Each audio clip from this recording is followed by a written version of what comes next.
안녕하십니까?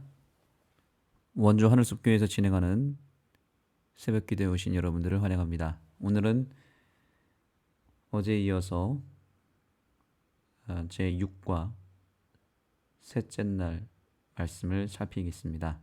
말씀의 제목은 죽임을 당한 두 증인입니다. 오늘의 전체 핵심은 이제 1260년이라고 하는 예언의 기간을 어제 살펴봤는데, 그 기간이 바로 두 증인, 즉 성경, 구약 성경과 신약 성경이 핍박을 받는 시대라고 배웠습니다. 그런데 그 1260년이 끝난 다음에 어떤 일이 벌어지는지에 대한 또 다른 역사를 오늘 배우게 될 것입니다. 여기 예언에 보면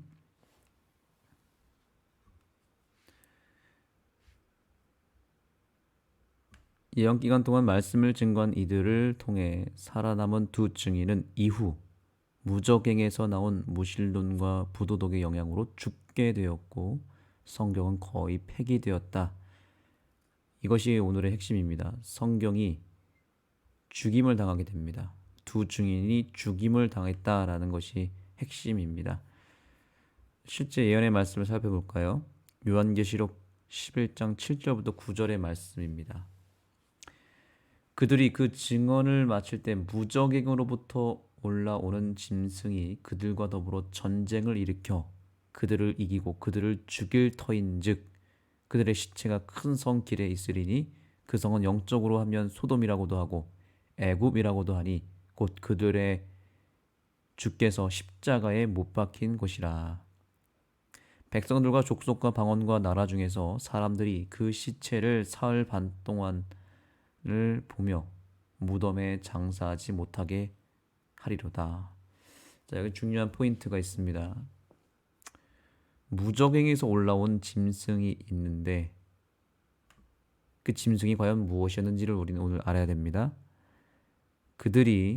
이 무적행에서 올라온 짐승들이 이 두 증인을 죽이게 됩니다. 죽여서 결국에는 여기 보니까 그 시체가 사흘 반 동안 보며 무덤에 장사하지 못하게 되었다. 여기 사흘 반이라고 하는 기간이 나옵니다. 이 기간이 또한 무엇을 의미하는지도 알아야 되겠고요.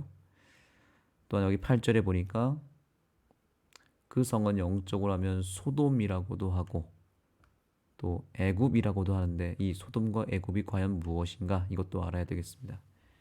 다시 정리하면 무적행으로부터 올라온 짐승, 그리고 소돔과 애굽, 그리고 사흘 반, 3일 반이 무엇인지 이것을 우리가 알아야 되겠습니다. 자, 우선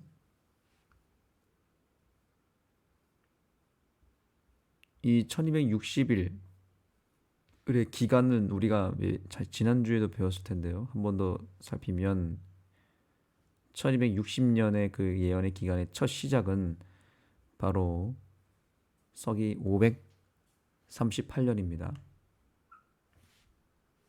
538년에 이제 이교 로마 제국이 무너지고 동로마가 일어나면서 시작됩니다.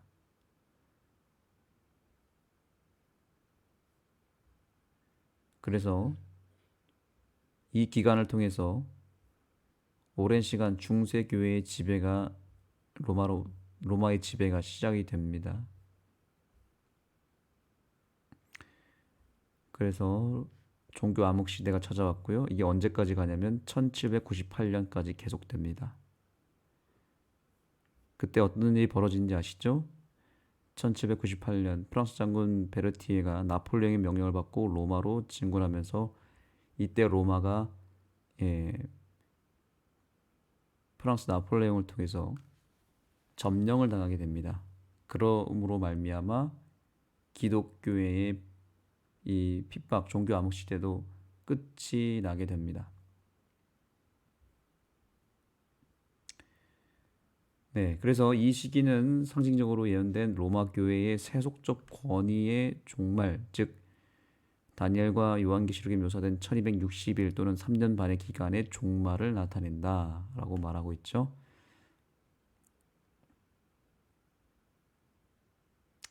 자, 이 똑같은 예언을 다니엘과 요한계시록에 한다는 것은 상당히 놀라운 일이라고 저자는 말하고 있습니다.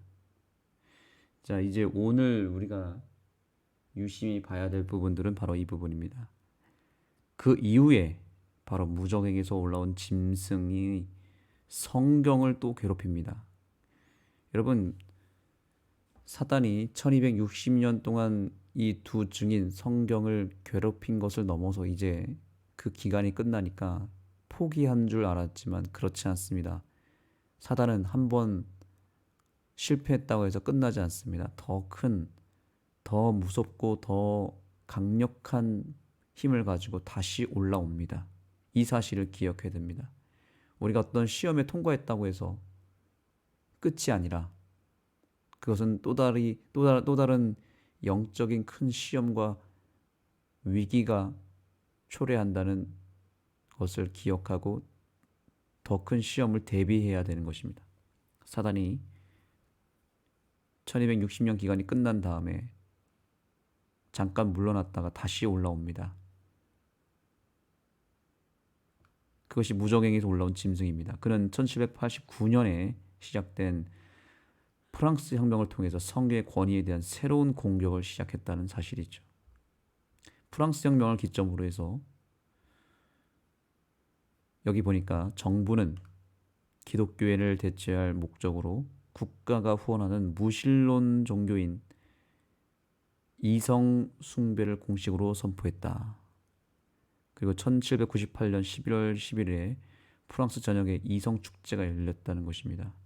그래서 프랑스 전역의 교회는 이성의 신전으로 바뀌었고 살아있는 여인이 이성의 여신으로 즉위했다. 그리고 성경은 길거리에서 불태워졌다. 하나님은 존재하지 않으며 죽음은 끝없는 잠일 뿐이라고 선언합니다.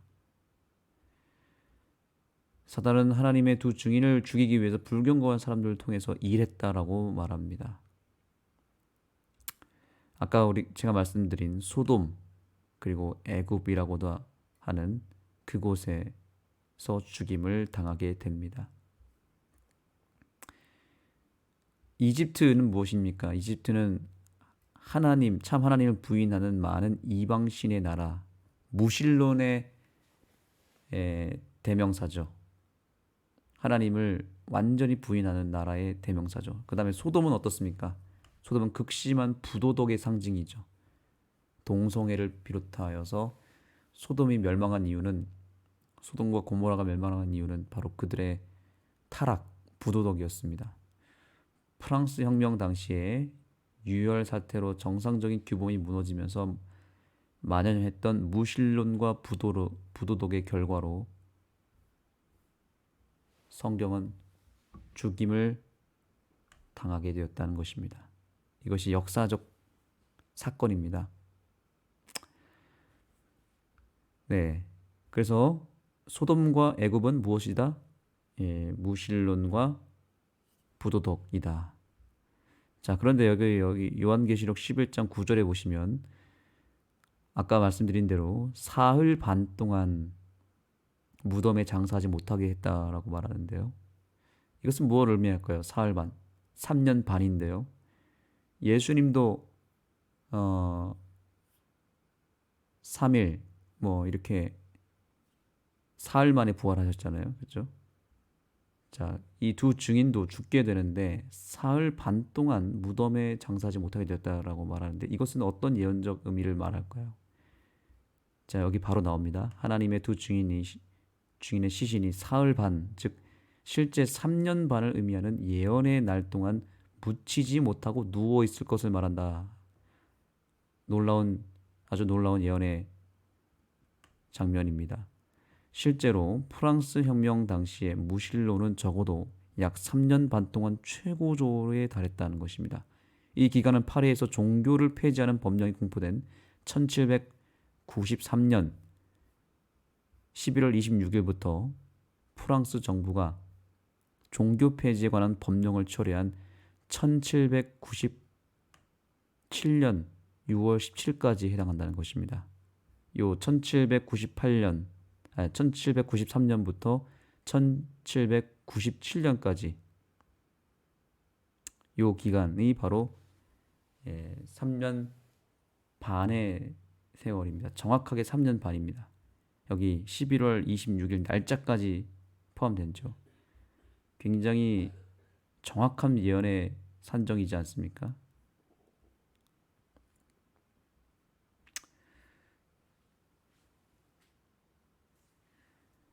자, 그래서 우리가 이 예언의 모습을 통해서 깨달아야 될 사실들이 있습니다. 역사는 반복된다는 거죠. 이 사건을 우리가 바라보면서 지금의 현재의 모습도 살펴봐야 되겠습니다. 지금 사단이 성경을 완전히 죽이는 일을 하고 있는데 실제로 성경이 지금 죽음에 가까운 핍박을 받고 있습니다. 무엇을 통해서 핍박을 받고 있습니까? 역시 똑같이 소돔과 애굽을 통해서 이 성경이 지금 죽임을 당하고 있고 어쩌면 죽었다고도 볼 수 있습니다. 바로 무신론과 부도덕의 공격입니다. 오늘날 사람들이 성경을 보지 않는 가장 큰 이유가 뭐냐면 바로 무신론 사상입니다. 이성주의가 너무나 강력하게 사람들의 마음과 뇌를 지배했습니다. 그래서 정말 성경은 이제 더 이상 믿을 만한 책이 아니라 하나의 허구적인 책이고 흥미가 없는 책으로 전락이 되어버렸습니다. 서점에 가보면 사람들이 빽빽하게 그곳을 차지하며 그들이 읽는 책들을 보면 다 성경을 대항하는 무신론에 가까운 책들입니다. 학교에서 우리 학생들은 진화론 사상을 공식적으로 배우고 그것을 가지고 시험까지 수능을 치러야 됩니다. 수능을 치러야 되기 때문에 오늘날 삼육학교에서도 진화론을 가르쳐야 되는 실정입니다. 게다가 오히려 성경에 나타난 창조론을 가르치면 신고가 들어갈 정도로 이제는 삼육학교에서도 창조론을 마음껏 맘 놓고 가르칠 수 없는 시대가 와버렸습니다. 게다가 기독교 안에서도 이제는 창조론을 부인하는 이론이 나타나기 시작했고 재림교회 안에서도 심지어 창조론을 온전히 믿어서는 안 된다라는 이론이 나타납니다. 창조론이 아니라 진화론과 창조론을 섞어서 교묘한 이론을 만들어서 창조론은 너무 터무니없는 허구에 가깝기 때문에 우리가 이성적으로 진화론을 어느 정도 수용해야 된다라고 하는 이론이 지금 우리 재림교회 안에서도 공식적으로 여러 신학적인 연구와 또 서적을 통해서 또 심지어 미국 같은 경우는 앤드류스 같은 이런 신학교에서 이런 것들이 지금 가르쳐지고 있다는 사실입니다. 저도 그 사실을 듣고 깜짝 놀랐습니다. 이런 부분에 대해서는 나중에 다시 한번 여러분들과 공유할 기회가 있을 텐데요. 어쨌든 지금 이 프랑스 혁명 이후에 진화론이 탄생하지 않습니까? 그 진화론이 어쩌면 지금까지도 이 세상을 지배하였고 그 진화론 사상에서 또한 여러 이성주의, 인문학, 철학 이런 것들이 나오기 시작하면서 성경이 계속해서 공경을 받아왔고 지금은 정말 가장 그 절정에 있다고 생각합니다. 지금 사람들이 너무나 똑똑해졌고 많이 배웠기 때문에 성경을 가르치고 그들에게 성경을 공부하자고 했을 때에는 상당한 노력이 필요합니다. 그들이 이성적으로, 논리적으로, 합리적으로 그들이 배웠던 인문학과 진화론과 여러 철학을 뛰어넘는 성경의 가르침을 그들에게 증거하지 않는다면 그들은 거들떠보지도 않습니다. 우리가 이것을 잘 깨달아야 합니다. 우리가 정말 많이 성경을 연구해야 되고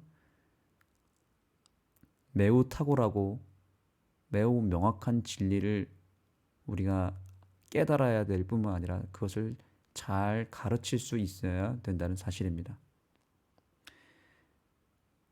오늘 이 교과의 질문을 한번 보겠습니다. 이 질문이 중요합니다.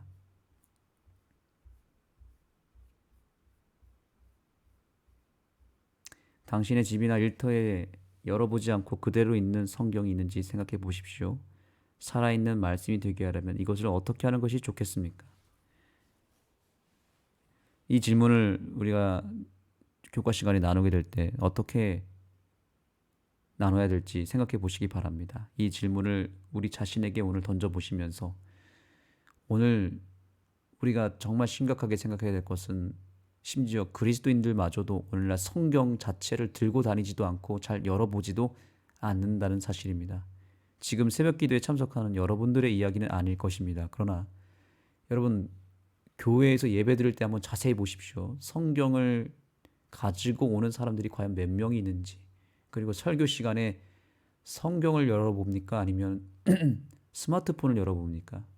성경도 스마트폰에 다 집어넣고 스마트폰을 열면서 나는 성경 본다라고 말을 하면서 당당하게 예배 시간에도 스마트폰을 열어놓습니다.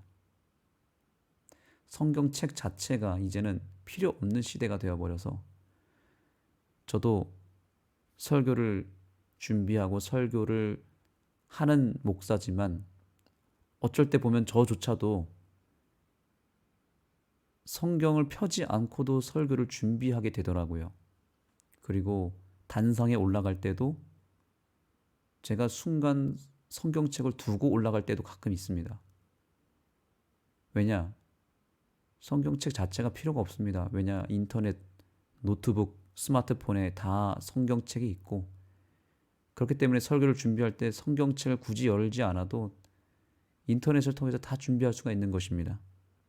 그런데 순간 제가 섬뜩한 느낌을 받는 것은 뭐냐면 이것이 사단의 전략이라고 저는 생각합니다. 성경 자체를 들고 다니지 않고 펴지 않는 것 자체가 이것은 하나님에 대한 모독이고 성경을 죽이는 일이다라고 생각합니다. 정말 그야말로 성경은 죽었습니다. 성경책이 지금 각 가정에 각 공간 건물에 구석에 박혀 있고 책꽂이에 그저 꽂혀 있을 뿐 이것을 적극적으로 펼치고 읽고 나누는 일들이 지금 거의 사라졌습니다. 자세히 보시면 성경 자체가 교과책보다도 소그룹 제자훈련 교재보다도 못할 때가 있습니다.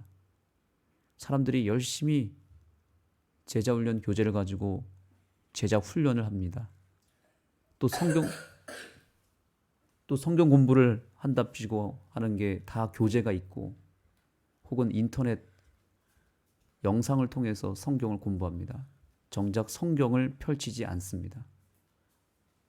그래서 저는 여러분들에게 제안드리고 싶은 것은 여러분들이라도 성경을 항상 끼고 들고 다녔으면 좋겠습니다. 직장에 가서도 성경을 펼치셔야 되고요. 지하철에 가보시면 과간입니다. 아침에 사람들이 거의 다 스마트폰을 열고 있습니다. 아니면 책을 읽고 있는데 그 책의 모든 내용들은 다 이성주의, 인문학 서적들입니다. 아무도 성경을 펼치는 사람들을 본 적이 거의 없습니다. 그런데 그런 상황에서 여러분들이 만약에 지하철을 타고 버스를 타고 어딘가를 갈 때에 성경을 열어서 성경을 보고 있다면 그것 자체가 저는 전도가 된다고 생각합니다. 저는 이 경험을 오래전에 한번 경험한 적이 있습니다. 제가 군대에 갔을 때 주머니에 조그마한 성경책을 들고 항상 지니고 다녔고, 쉬는 시간이나 혹은 내무 생활을 할 때 그 성경을 항상 펼쳐서 읽는 것을 해봤습니다. 그때 놀라운 일이 벌어졌습니다. 성경을 읽는 것만으로도 전도가 된다는 것을 알았습니다. 제가 성경을 계속 시도 때도 없이 보고 있으니 주변에 있는 그 군인들, 동료들이 저에게 질문을 하기 시작했고, 왜 성경을 읽는지, 그 성경이 도대체 어떤 책인지 물어보기 시작했고, 결국에는 그것을 통해서 실제로 성경을 가르친 경험이 있습니다. 그때 제가 깨달은 것은 뭐냐면, 성경을 펼치기만 해도 오늘날에는 전도가 된다는 것을 알았습니다. 여러분, 우리는 성경을 다시 살려내야 됩니다. 죽은 성경을 다시 부활시켜야 되는 사명이 우리에게 있습니다. 여러분들이 직장에서, 가정에서, 일터에서, 또 어느 길을 갈 때에 항상 성경을 지니고 성경을 펼치는 백성이 된다면 하나님께서 놀라운 기적을 열어주실 것이고, 성경을 열어 읽고 펼치는 여러분들을 통해서 하나님은 성경을 통하여 놀라운 역사를 일으켜 주실 것입니다. 그 사실을 믿고 오늘날 부도덕과 무신론으로 말미암아 죽임을 당한 성경을 우리는 다시 되살릴 수 있음을 꼭 기억하시기 바랍니다. 기도하시겠습니다. 하나님 감사합니다. 오늘 예언의 말씀을 통해서 역사적으로 성경이 크게 죽임을 당했던 시대를 배우게 해 주셨고, 또한 역사는 다시 반복하여 지금 이 시대에 우리가 성경이 완전히 땅에 떨어져서 짓밟히고 죽임을 당했고 그 시체가 장사되지 못한 채 늘어져 있는 그 비참한 모습들을 우리가 보게 됩니다. 성경이 갈기갈기 찢어져서 정말 이 세상에서 가장 크게 짓밟힘을 당했고, 인간의 이성과 무관심과 부도덕으로 말미암아 성경이 설 자리가 없어졌다는 것을 깨닫게 되었습니다. 그러한 때에 우리가 성경을 다시 회복시키기 위하여 우리 인생에 있어서, 우리의 삶 속에서, 우리의 일상 속에서 성경을 가장 크게 높이고 성경을 존중하고 성경을 펼치고 성경을 우리의 삶의 가장 우선순위 위에 올려두는 저희의 삶이 되게 해주셔서 다시 성경을 온 세상에 알리고 높이 들어서 빛으로서 활용할 수 있는 우리들의 삶이 되게 하여 주옵소서. 예수님의 이름으로 간절히 기도드립니다. 아멘. 이제 기도의 시간을 갖도록 하겠습니다. 오늘 말씀의 마지막 적용점을 생각하시면서 내가 이 하루를 살아갈 때 이 성경을 어떻게 내가 활용할 것인지, 내가 성경을 펼치고 성경을 항상 지니면서 다니겠다라고 하는 결심과 함께 기도하셨으면 좋겠습니다. 또 하나, 우리 하늘숲 교회의 사역팀 조직과 활성화를 위해서 기도해 주시기 바랍니다. 이제 곧 있으면 하늘숲 교회의 사역팀이 조직이 되어서 시작을 하려고 합니다. 이 사역팀 7개의 사역팀이 잘 활성화될 수 있도록 기도해 주시고, 오늘 또 최혁순 집사님의 자녀 최준희 청년을 위해서 기도해 주시면 감사하겠습니다. 여러분 각자의 기도 제목과 함께 주님 앞에 간구하시겠습니다.